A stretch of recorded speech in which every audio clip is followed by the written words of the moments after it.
Phone check. 1, 2. The microphone check. 1, 2, 1, 2. The microphone check.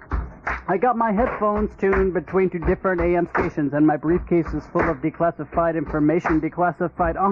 Declassified. Good evening and welcome to News from Neptune for the 17th week of 2017. I'm Carl Estabrook. Since 1990, this program has been a weekly hour of spontaneous and unrehearsed discussion of the news of the week and its coverage by the media, first on a so-called community radio station and now via Urbana Public Television and YouTube. Our program's name, News from Neptune, comes from Noam Chomsky, who's been writing sensible things about U.S. politics for half a century. Chomsky says that in the U.S. media, either you repeat the same conventional doctrines everybody is saying, or else you say something true and it will sound like it's from Neptune. Tonight, David Green and I will try to say some true things on a populist pause edition of News from Neptune. I take the phrase populist pause from my new political guru, Charles Krauthammer, writing in the News Gazette this morning. He writes a column, the values of which I don't much agree with, but the analysis seems to me to be about right. And he concludes with the line, the populist wave is not in retreat, it's on pause. I think that's probably right, in spite of the vast confusion there is around the notion of populism. Let me offer you a brief comment on it, David, and see if it makes sense to you. Well, I think that I read that column this morning, and also Paul Street's column in Counterpunch, in which he tries to elaborate on the nature of right-wing populism and left-wing populism. Strangely, I'm happier with Krauthammer than I am with Paul Street, who I thought was very good for a long time. To a certain extent, I understand it, but I think that Paul Street asserts the historical lineage of populism in this country as a genuinely populist, genuinely leftist movement. Well, you've made that point, yes. Not always anti-capitalist and certainly not Marxist, but still to be distinguished from right-wing authoritarian populism, right. The sort of demagogic populism that was represented by people as varied as Adolf Hitler and Joseph McCarthy, but still, I think what you're probably getting at is that what Paul Street leaves is that there still is a genuine populism on the right. And that to a certain extent is, if one goes looking for right-wing critiques, populist critiques, I'm not sure if Justin Raimondo at antiwar.com would identify himself as a populist, but in contrast to many liberals and even leftists, his reception, for instance, of the Le Pen versus Macron runoff in France resonates of a relatively appropriate right-wing, even though we want to stop talking about right and left populism. That's what I want to do. Okay, so maybe that was a little convoluted as a response, but these things at least are being thought seriously about. I think Paul Street does think seriously about it, and I think that we need to think seriously about what right-wing populism might mean as something other than fascism or neo-fascism. I think that we need to dispense, at least for a while, perhaps provisionally, with the right and left distinctions in any case. Those distinctions, which you remember come from the seating pattern in the French National Assembly at the end of the 18th century, are not really analytic categories. That is, they don't really tell us too much these days. And I think the easiest thing to do is simply dispense with them. We may want to reintroduce them later if it turns out to be helpful to the discussion, but let's start by bracketing them, as we used to say when we were postmodernists, and putting them aside. Let's talk about populism for a minute. Okay. And my usage comes from one of the better books on the subject from a decade ago. Danielle Albertazzi and Duncan McDonnell wrote a book called 21st Century Populism. They were ahead of their time. The subtitle was The Specter of Western European Democracy. Specter chosen there with obvious reference to a famous left-wing document, the specter of communism that Karl Marx talked about. But they want to avoid the left-right distinction too, and once again, I think that's right.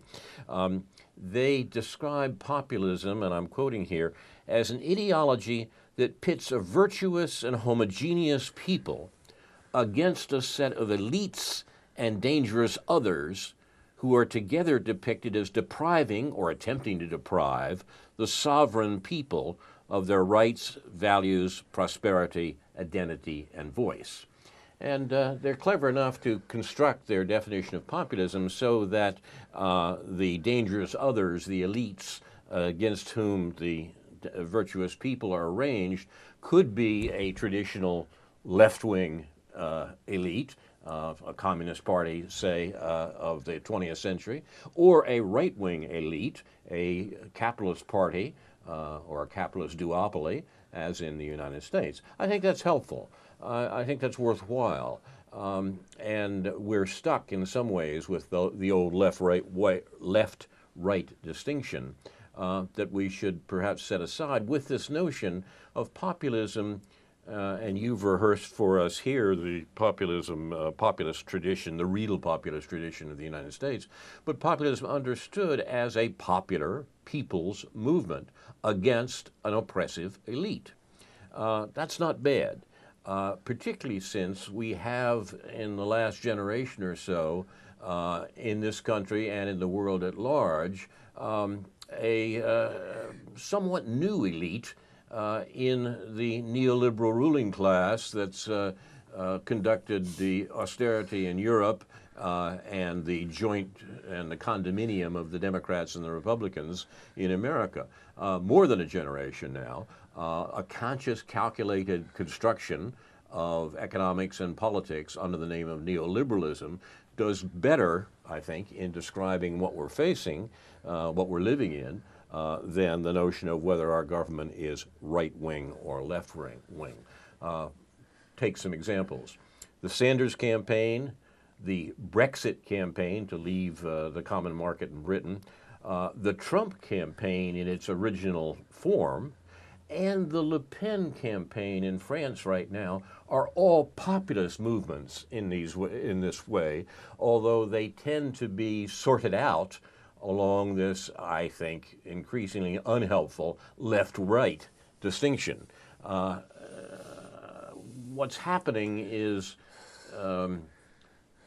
both a challenge to nomenclature and a real, I think, reworking of political forces. I think, in fact, the best working distinction we have right now to substitute for left and right is corporate globalism versus economic nationalism. Corporate globalism, neoliberalism if you like, has been opposed in various ways, including most articulately by Steve Bannon in the Trump campaign, by economic nationalism, that is a rejection of the worldwide rule of capital that neoliberalism offers, and an assertion of the economic and social rights of the people who are merely customers and workers to neoliberalism. I think that's worthwhile. And I think, in fact, we're seeing another round of this economic nationalist versus corporate globalist contest. That's the contest we saw in this country in the presidential campaign, where Trump was speaking for that economic nationalism and Mrs. Clinton was speaking for corporate globalism. We're seeing another round of that in the example you just mentioned, Emmanuel Macron as the corporate globalist versus Marine Le Pen as the economic nationalist in France. I think we get a better understanding of what's going on across the board here in different countries and in all the in these different countries with that sort of distinction than we do with a right-left distinction. Well, according to Amy Goodman, Oh well, and I'm being the sarcasm is already to be noted. According to Amy Goodman, Amy's a friend. I mean, come on.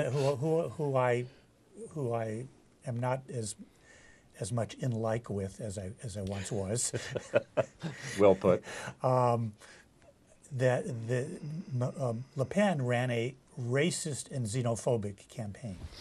And I think those were the only adjectives she used to describe her campaign.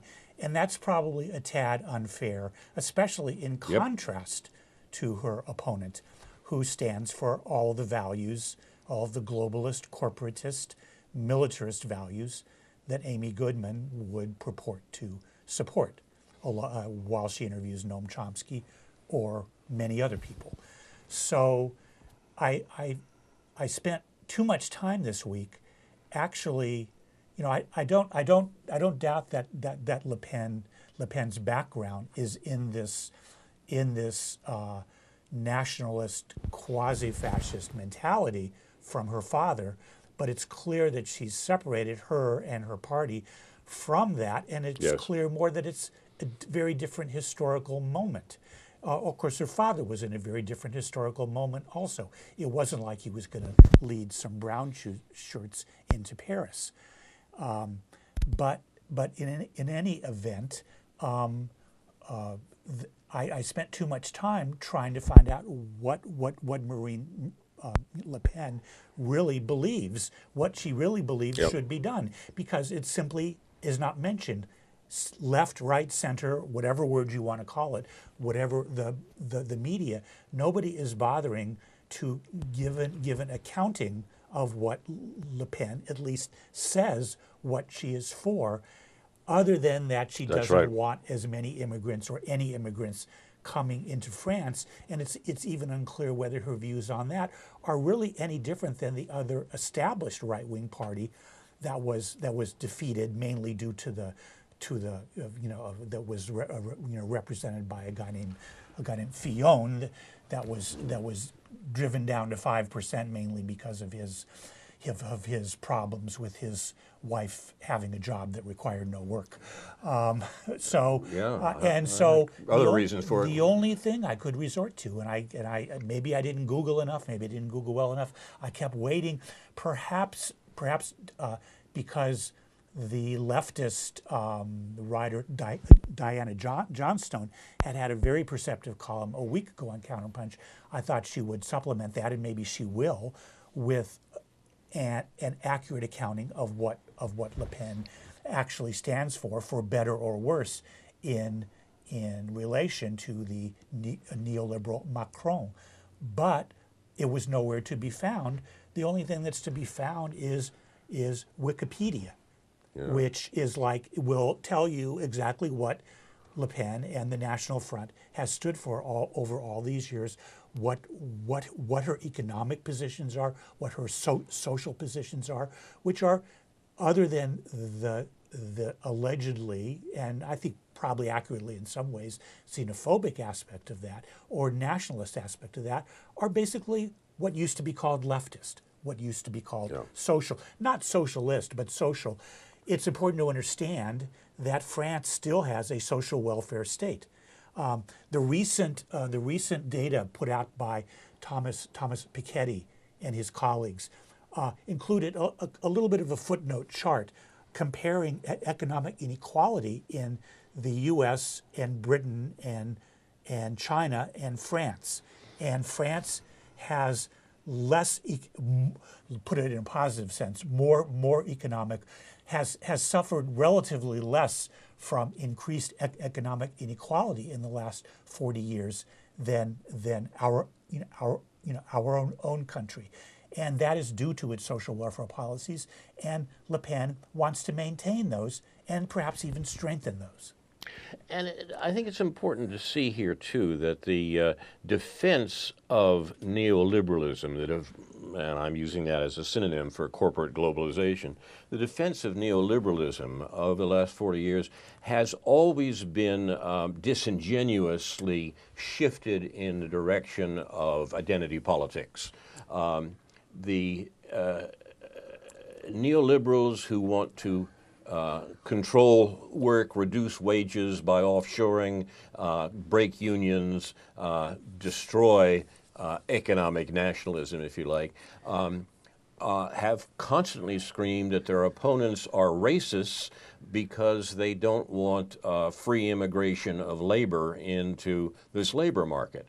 Now, what's actually at stake here, of course, is a conscious misrepresentation of the attempt by neoliberals to destroy labor solidarity by bringing in immigrants. Yeah. And we can't deny that fact by shifting it from an economic register to a racist register. And that's the major move of neoliberalism. We saw that perfectly in the Trump-Clinton campaign, where Mrs. Clinton's deplorables were those people who were supposedly inveterately racist, and what they were really objecting to was the confiscation of their economic and social lifestyles over the last generation. Until we understand that move, we can't make too much sense of what Marine Le Pen is saying in France and what the objections to immigration issues and trade pacts like the TPP and the European Union, for that matter, really rests upon. Le Pen herself says that the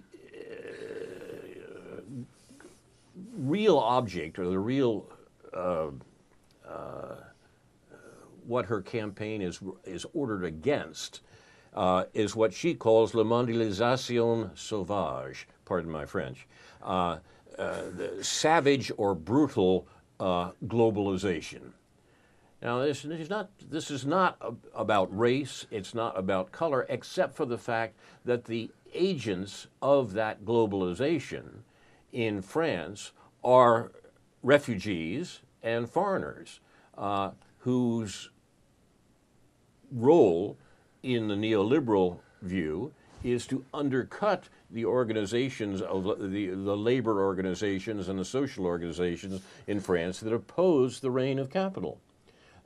Once this confusion gets going, it's rather hard to disentangle it.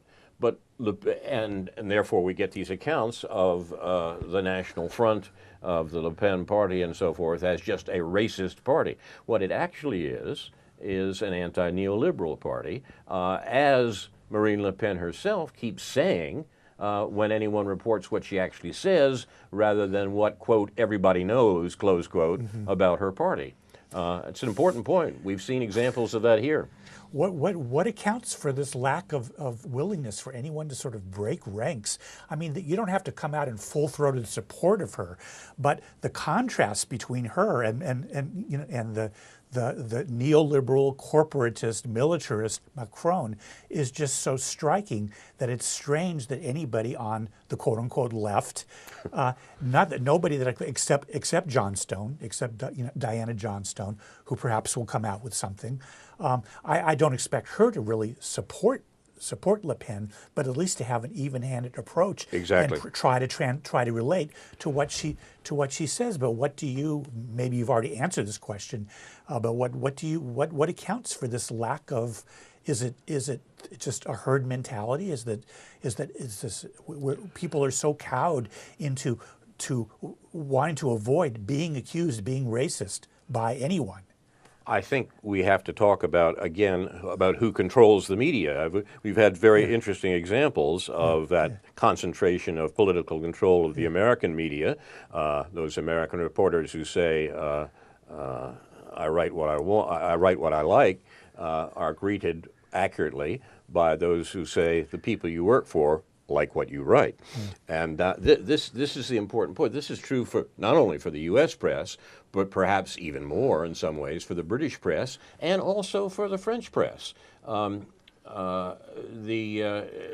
control of the account in all of these, in both Europe and the U.S., is strong enough that what we get is Le Pen the racist rather than Le Pen the anti-neoliberal. So we saw, as once again, plenty of that in the last presidential campaign here. We didn't get the anti-neoliberal account that was coming from the Trump campaign. Sadly, sad to say, they seem to have abandoned it since then. But we didn't get that at all. We got the notion, well, he's a racist and a boor. He may be a boor, but it's not clear that the racist in charge wasn't a transposition of, in this nefarious way, of an account of what the real politics of the Trump campaign was. I think we see the same thing going on in France today. Yeah. What makes it a little bit difficult to me in the terms of France is that I don't think the French care as much about speaking English as some of the other European. They don't care as much about speaking English as some of the other European countries. And there's something opaque about French politics and the way it's covered, because you don't really hear what people are, what the politicians are actually saying. You don't. It's harder to get a sense of what's really going on, as contrast with Britain or even a place like Greece during their troubles of a year or so ago. It's hard for me to grasp what's going. It's hard for me to grasp what the politics in France are. I've been reading about it and sort of trying to catch up with it a little bit. But still, all in all, it's still, and it's hard to, if you don't hear somebody speak in your language or understand their language, it's hard for me to get a feel of how Le Pen presents herself and what she's really saying on a kind of daily basis. So there's something hidden about all this that I think at least allows, on the one hand, keeps people from understanding or allows people who want to stereotype her to do what they do without nobody understands a word that she has to say because it's in a different language. I think that's true. I think there's a less innocent explanation of what's going on there, but I think what you say is right. And I had a lovely example this week. I was reading a speech by the Pope, by Pope Francis, actually given some months ago. And he was speaking in Italian, and he was pointing out that what the rest of the world calls globalization, the French unaccountably have a word of their own for. They speak something else. They speak of as Marine Le Pen does, mondialization. Mondialization. Right. Yeah. Close as I can come. As in Le Monde. So I mean, that's right, even in terms of the language used for the debate, as you say. Yeah. But I think the worst thing is the conscious attempt of the establishment press in Europe and America to misrepresent what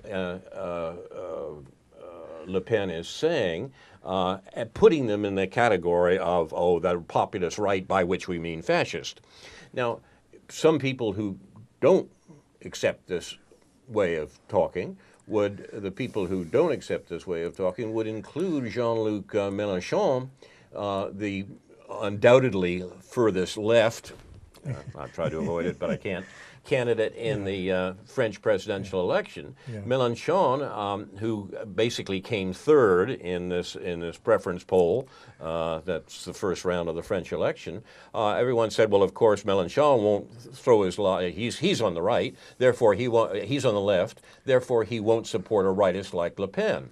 He'll have to support a centrist, read neoliberal, like Macron. Yeah. In fact, what Jean-Luc Mélenchon said was that I'm not going to tell my followers whom to vote for. We need to discuss it. We need to see what the best way forward is.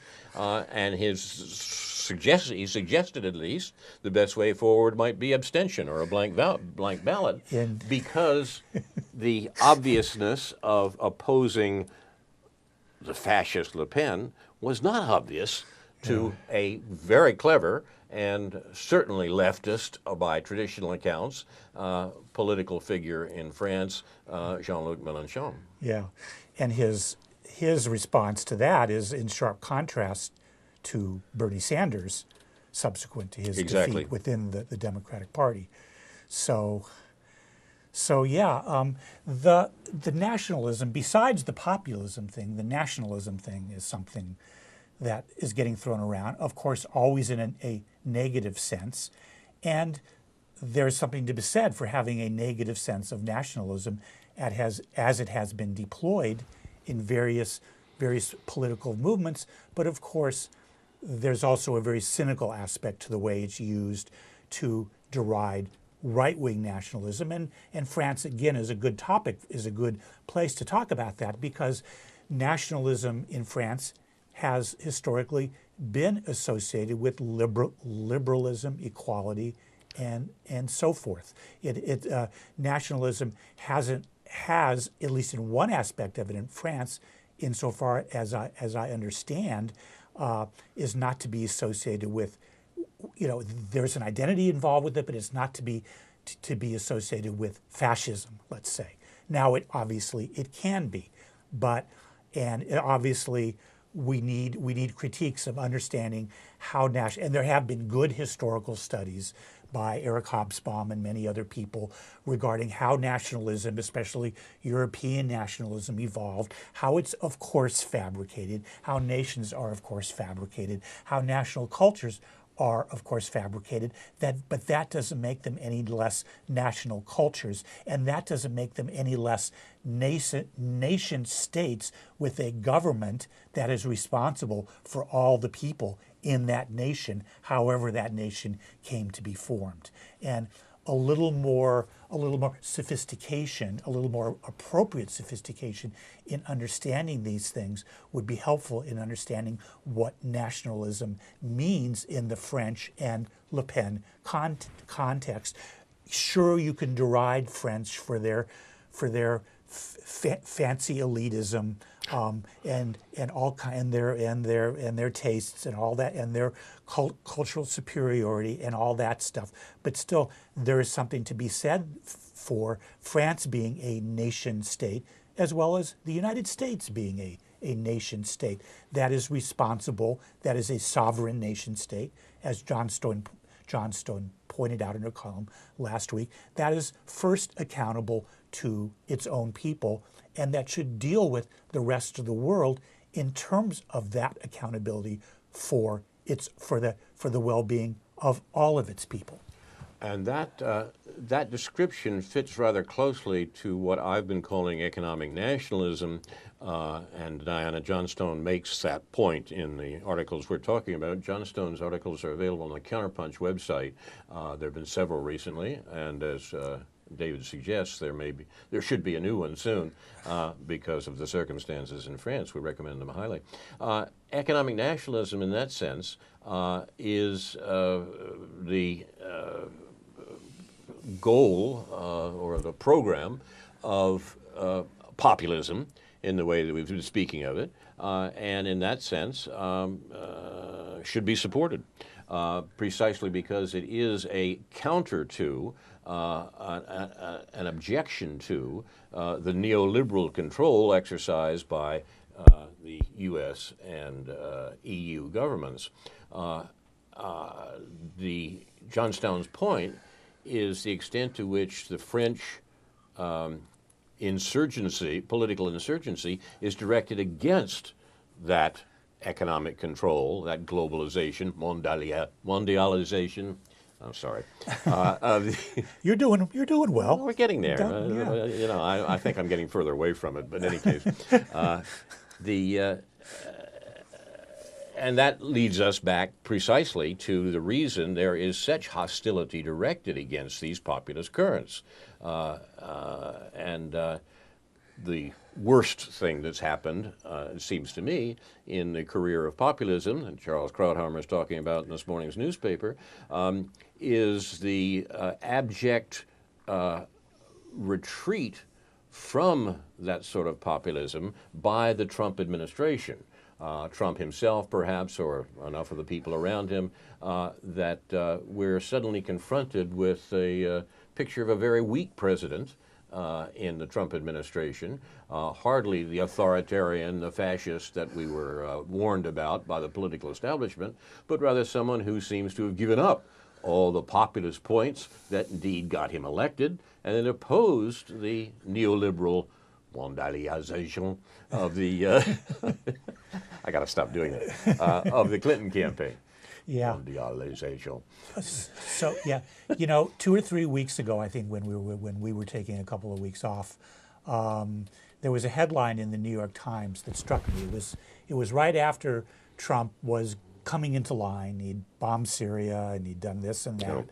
and it was clear his economic program wasn't going to amount to anything genuinely positively populist, which it hasn't, and the headline, I think it was by an article that was either written or co-written by a guy named Peter Baker, who is the New York Times up-and-coming national correspondent, international correspondent, who I'm sure is destined to be a columnist, maybe when Thomas Friedman retires or whatever, or Thomas Friedman decides he wants to spend the rest of his life playing golf in the Persian Gulf, but in any cab rides. What was it? Where was I going here? The headline said, "Head spinning." It's the phrase "head spinning" as Trump does this or that, and I think the idea here is a very familiar one. A lot of times not to be noticed even, that the New York Times writes. The New York Times evaluates the government. It's speaking to elites in this country. Who is it? It's assumed that we know whose heads are spinning. But is it your head who's spinning? Is it my head who's spinning? Is it anybody else that we know? No, it's the elites. It's the Wall Street elites. It's the foreign policy elites. Those are the people whose heads are, for whom it's important whether their heads are spinning or not. They're the ones who the New York Times views the world through their heads and is constantly checking to see what their heads are thinking about the leadership of this country. Nobody's heads when Obama became president, nobody's heads were spinning. When Trump became president, people were concerned.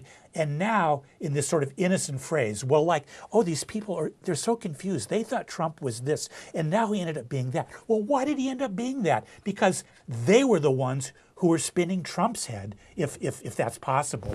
They're the ones that are saying, you better prove that you're in line with the elites in this country. And then they sit back innocently and pretend, our heads are just spinning. What is that man up to? It's so strange that he said one thing last week and another thing this week, but he's finally becoming like other presidents. He's finally doing what presidents are doing. So it's this innocent, sort of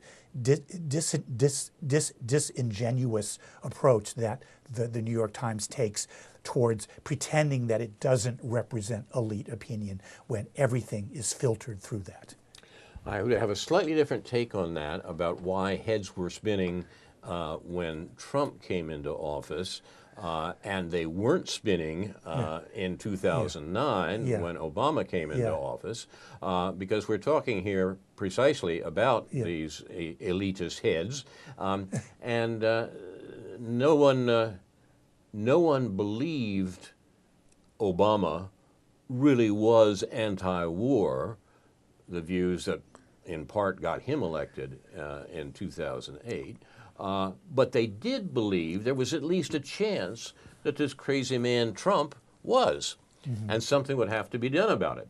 Now, in Obama's case, everything worked out as the chattering classes expected it to. Obama came into office, immediately repudiated everything anti-war he had said during the campaign, sent 30,000 more troops to Afghanistan, and followed on the war-making patterns of the Bush administration. With Trump, it took a little longer for people to realize that what this guy is saying isn't important, not perhaps for the same reason. Obama was lying. Trump either didn't know that he was lying or had to have that explained to him, and therefore got back with the program. But in both cases, the incoming presidents did indeed get with the program. The chattering classes expected that with Obama. They weren't so sure about Trump. Yeah. I guess, what I was just trying to note was the pretense involved in the New York Times and elite classes feigning surprise that that Trump was quote unquote flip-flopping. Well, I think that was a real worry. When in fact they had been the ones applying pressure so they shouldn't have been. I mean, they were getting what they wanted. Their heads weren't spinning. They were in fact quite satisfied. They were in fact in quite an I told you so. He'd come around kind of a mood. You're right in saying that they were concerned. That was what was all the hubbub was about. And now we have here, excuse me, we have here this in the wake of Trump's foreign policy turn, and in the wake of his lack of a genuinely populist economic program, we have this tax cut business, which everyone can agree is just awful. And it is. Of course it's awful. And we have to pretend that, well, now this is where the right wing is really coming to the fore. It's hard for people to sort this stuff out. But sure, this tax cut business is weak and awful and depraved, and is just basically. I mean, it's not inaccurate. I don't think that necessarily Trump cares whether he's going to get more money himself, but what are elites up to? Because it isn't like we have a tax policy that's fair in the first place. It isn't like. First of all, it's not going to pass, but the tax policies we have are horrible, and the New York Times again that's editorializing against this kind of potted tax proposal, this sort of back of the envelope kind of thing that's been put around. They're just having a good time pretending that they're for the people against the right wing. Everything is back in place where it should be. They can pretend that they actually care about the masses of people when they're the ones that's over the years, supporting all these neoliberal policies. That's certainly true. And it's also, I think, an important point in the discussion that the situation actually may have changed a bit from the Bush tax cuts and the notion of the Trump people, the administration people who are pressing for this sort of tax cut talk, that they can do the same thing that Bush did, may in fact not be true. The parallel here is health care. The attempt to roll back Obamacare may paradoxically actually produce a greater demand for a serious health care program in the U.S., such as civilized countries have, and there is a sort of rebound effect on the attempt to roll back the insurance company-friendly Obamacare. Now, as far as the tax cuts are concerned, more and more people in America are coming to understand that the tax cut legislation is not, in fact, in their interest. It won't give them very much, if anything at all, and it will give the well-to-do a great deal more. For the most part, that doesn't matter to a lot of Americans. They're not all that upset if the wealthy are able to cut their taxes, but they are upset about the health care business if it means that the health care will not be available to them. So in some sense, the administration is playing with a diminishing game in that more and more people are catching on to them. And that has got to worry the forces of the right. I'm sorry, that has got to where the neoliberal forces in the country, and the real concern of an uprising is a cloud no bigger than a man's hand on the horizon, as the scriptures say, but they should take account of it. Again, it's rather disingenuous for the mainstream media to be talking about these tax cuts in allegedly sort of analytical, rational, who benefits, who doesn't benefit, who pays. It's disingenuous at any number of levels. And of course, the level that I've been promoting on this program for the last couple of years would be that of modern monetary theory. And it would be helpful if we would begin to where money comes from, that as the modern monetary theorists, as the MMT people say, spending comes before taxes, spending at the federal level. Money comes into the system before taxes are taken out of the system. They argue that taxes don't really pay. It isn't that taxes pay for government, especially at the federal level. And so these issues are always joined with each other.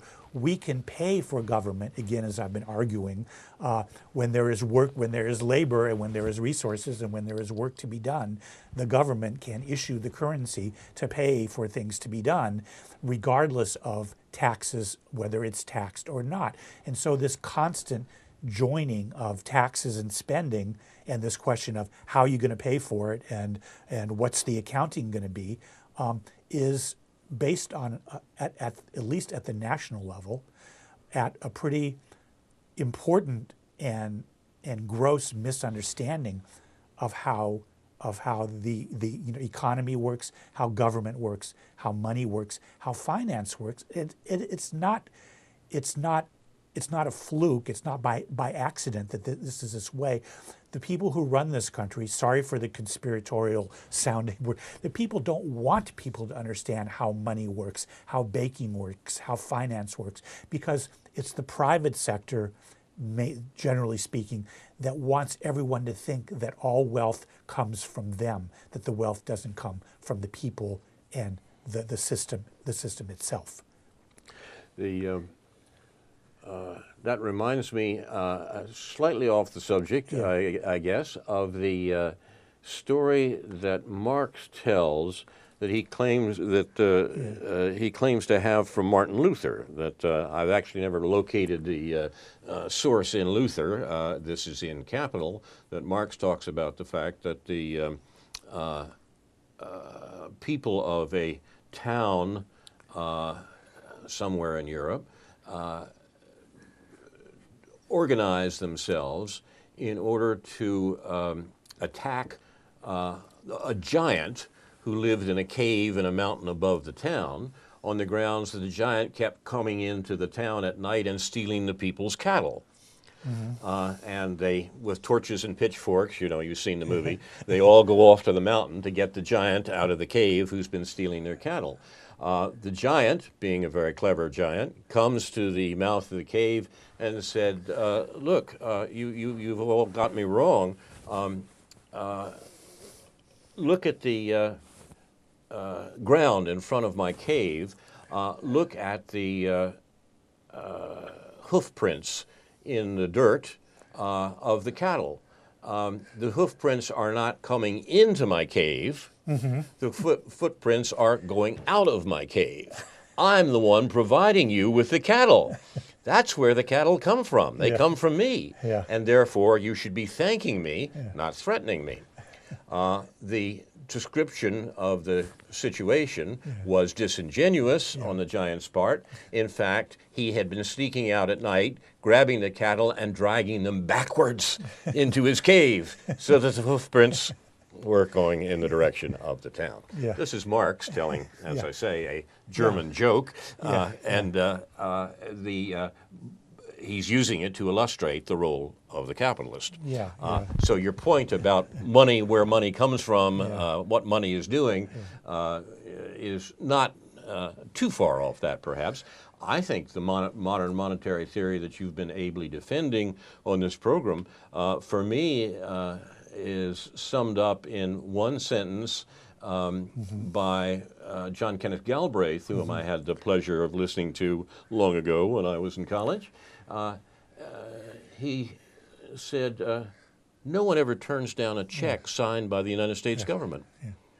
And it's also summed up, ironically, it was actually summed up perhaps 10 years ago by Alan Greenspan, I think during the economic crisis of that era, who had to admit, was forced to admit in the midst, I think, of the Wall Street bailout, that the federal government can never run out of money.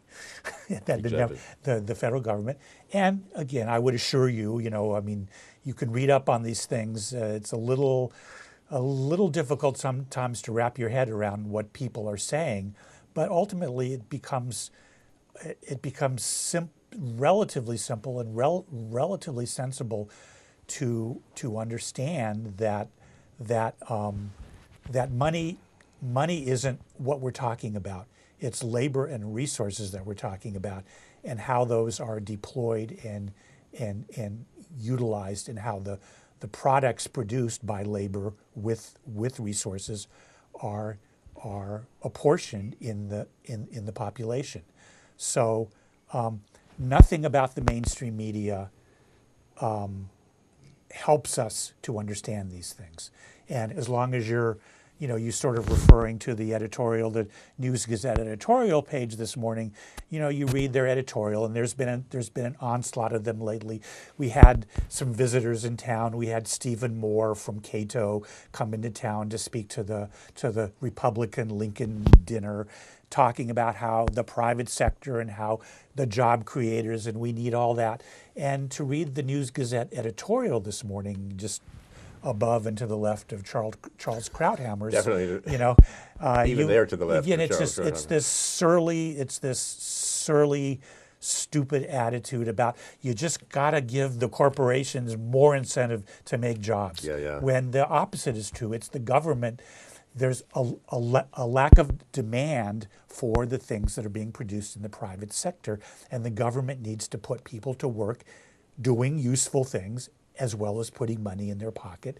And as long as we have a private sector, then the public sector supports that. It's just this rigidity. It's like, this is what we think, and this is what we're going to always think, and we don't care about the facts.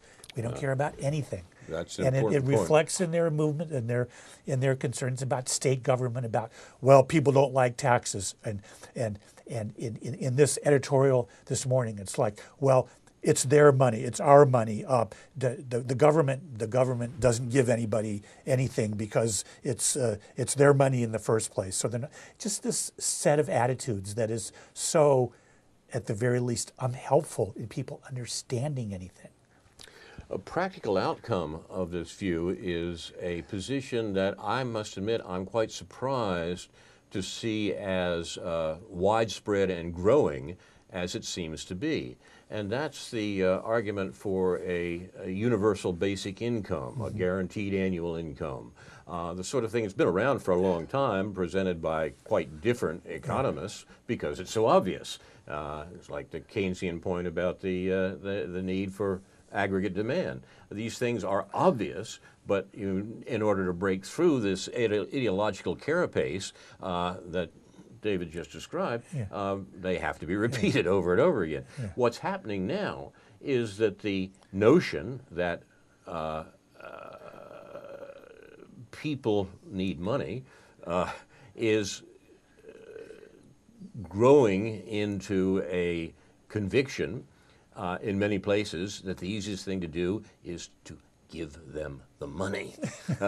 A universal basic income that would obviate the need, for example, of minimum wage laws or something like that, and indeed many income supports like food stamps and whatnot that exist right now because corporations pay too badly. You could have a far more honest labor market where one party, that is the worker, is not dragooned into the market in order not to starve. A universal basic income is, as I say, being pioneered in various places around the world, including some places in the United States, and the conversation about it has grown by leaps and bounds in the last several years. I expect we'll hear more about it as the question of demand in the economy that you just sketched becomes clearer. Yeah, I mean, these are complicated issues, of course, at a kind of technical sense. But the question becomes how I think, well, I think what's behind the resistance, obviously, in this society that has always been based on class struggle, is the fact that those who own the country want to keep it. Yep. And what that means in practical terms is that private wealth invests its money in a way to make more money without having to labor. And people who, the 10% of the population that has 80% of the wealth, meaning 80% of the money, of the assets, of the money in the stock market, of the corporate ownership, all that stuff, that 10%, and of course it's really much less when you talk about the power, you talk about not just the 1%, but the 0.1%. These people want to be able to take their private money, their private wealth, and make more money off that private wealth. They don't like public wealth. There is a such thing as public wealth. Wealth is something that with which we produce use values, not just exchange values. So when you have a road, it provides a use value, but it's not making anybody any profit if the public owns it. It is if you sell it off and it becomes a toll road. But that's wealth, and that's wealth that makes the country richer, that makes people richer, that provides them with use values, but that doesn't allow the wealthy to sit back and make 3 or 5 or 10% a year return on. And they don't like that. So they don't like public wealth. You're watching News from Neptune. We have a few minutes left. I'd like to propose a thesis to you, David, on a different subject, Okay. a not unrelated subject, Okay. And that's war. We've seen this week wars and rumors of war discussed in the press, specifically in regard to North Korea and Syria. And the actor in each of these cases is the Trump administration carrying on the war policy of earlier administrations. I want to suggest that if we're to understand particularly the tergiversations, as we were saying last week, of the... You mean flip-flops? The flip-flops of the Trump administration this week, particularly on North Korea, but also on Syria. If we want to understand that, the best way to understand it is to realize that the U.S. war policy is looking for a continuation of the wars, not a victory. The U.S. does not necessarily want to wipe out the nuclear capacity of North Korea. What it wants to wipe out is the economic integration of Eurasia. And the best way to do that is to keep the countries involved off balance with threats of war and the possibilities of military action that distracts from the economic integration proposed by, say, China's One Belt, One Road policy. The same is true in a way in the Middle East, where the U.S. is finally less concerned with replacing the government in Damascus, although it's said that that is indeed, and that continues to be a goal, but to have the argument about the government in Damascus continue, the argument in this case including such things as Israeli air attacks on the airport in Damascus. In other words, the upset, the ongoing backing and filling of wars and preparation of wars serves the U.S. interest of making sure that no one is able to contest American control of the energy resources of the Middle East or American control of the commerce of East Asia. Upset is far better, finally, than conclusion of these warlike actions by the United States, and therefore we are going to continue to see wars and rumors of war so long as the U.S. controls the international conversation on these matters as it does now. Got to keep the pot boiling, Yeah. David. Yeah, but on the other hand, or on a, not on necessarily opposite, but I referred to the Peace Discuss list, a lecture that Noam Chomsky made, a little different from the interviews he's been doing lately on general issues with Amy Goodman, but a specifically economics-oriented lecture at a place called Crotty Hall that was dedicated in Boston, at one of the campuses in Boston. I forget which one, but anyway, Chomsky's this lecture. He said what he has said many times, that China goes quietly, relentlessly, goes about its business, its work of trading with other countries in a very capitalist kind of way, in a way that expands its consumer economy, employs its labor force, provides it access to resources around the world, in Africa and Latin America and other places. And China is rather unfazed by what according to Chomsky, is rather unfazed by what the United States is doing. But having said that, it's important, I think, to understand that we could have negotiated. The United States could have by now negotiated a genuine truce between South Korea and North Korea. They probably would have been a unified country by now if in the 1960s or 70s we had decided, all right, enough already. But of course, that hasn't been in the cards.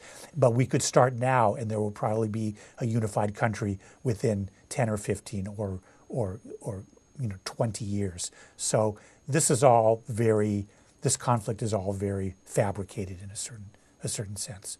And although the capitalist interests behind it are very real, as you say.